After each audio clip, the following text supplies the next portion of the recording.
पाप कर्म करने वाले लोगों की इच्छाओं में विचार अनेकों प्रकार के आते हैं। कभी उन्हें लगता है कि वे बहुत बड़ा काम कर रहे हैं, कभी उन्हें लगता है कि वे दुनिया की सभी सफलताएं अर्जित किए ले रहे हैं, कभी उन्हें लगता है कि मैं जहाँ जा रहा हूँ वहाँ जीतता ही जा रहा हूँ, जो भी व्यक्ति मेरे संपर्क में आ रहा है वो हारता चला जा रहा है, मेरी हर जगह विजय हो रही है, मेरी हर जगह जीत हो रही है, मेरी विजय की पताका हर ओर फहरा रही है। उन्हें लगता है कि मैंने ये धन संपत्ति पद प्रतिष्ठा आदि सब हासिल कर लिए।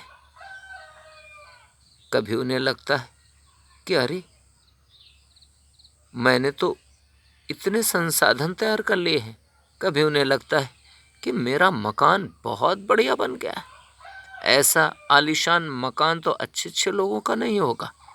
कभी उन्हें लगता है अरे मेरे पास तो बहुत बड़ी बड़ी गाड़ियाँ,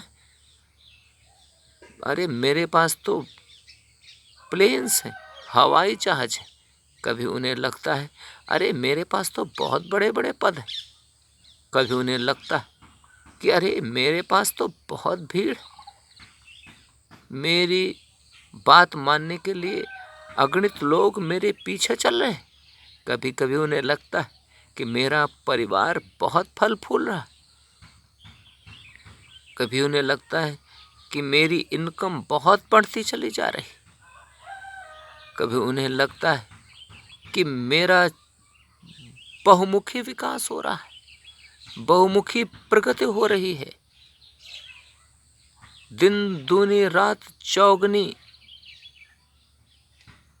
के हिसाब से हर चीज में बढ़ोतरी हो रही। हाँ, हर चीज में बढ़ोतरी हो रही है। पाप के भंडार में भी बढ़ोतरी हो रही है, पतन की राह में भी बढ़ोतरी हो रही है। अन्याय, अधर्म, असत्य, अराजकता, अत्याचार, बेईमानी, भ्रष्टाचार, घूसखोरी, हिंसा आदि जैसे पाप कर्मों में खूब बढ़ोतरी होती चली जा रही। उन्हें लगता है अब मेरे बराबर कोई नहीं है, मेरा सामना कोई नहीं कर सकता, मुझे कोई नहीं रोक सकता, मुझे अब किसी का कोई डर, कोई भय नहीं है। सही बात है, ऐसी घृणित विचारधारा अगर हो, घृणित सोच अगर हो, ऐसे पतित होने वाली राहों पर दौड़ने की इच्छा शक्ति हो, तो क्यों ना यह सब बढ़ता चला जाए।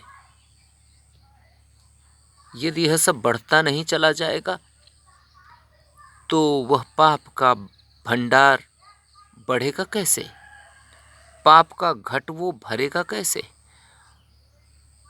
पाप की वह गठरी भारी और भारी और भारी और वजनीली, इतनी वजनीली कैसे होगी कि जिसे उन्हें वहन करना असंभव हो जाए। यदि ऐसा नहीं होगा तो उनके पाप का घड़ा फूटेगा कैसे, वे उस गठरी के नीचे, पाप की गठरी के नीचे दबकर समाप्त कैसे होंगे।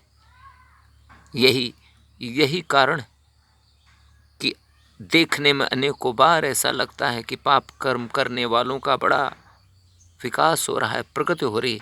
यद्यपि कि अनेकों लोग यह देखकर भ्रमित हो जाते हैं कि वह पाप कर्म करके भी कितना फल फूल रहा है, धन से, संपत्ति से, पद प्रतिष्ठा से, मान सम्मान से।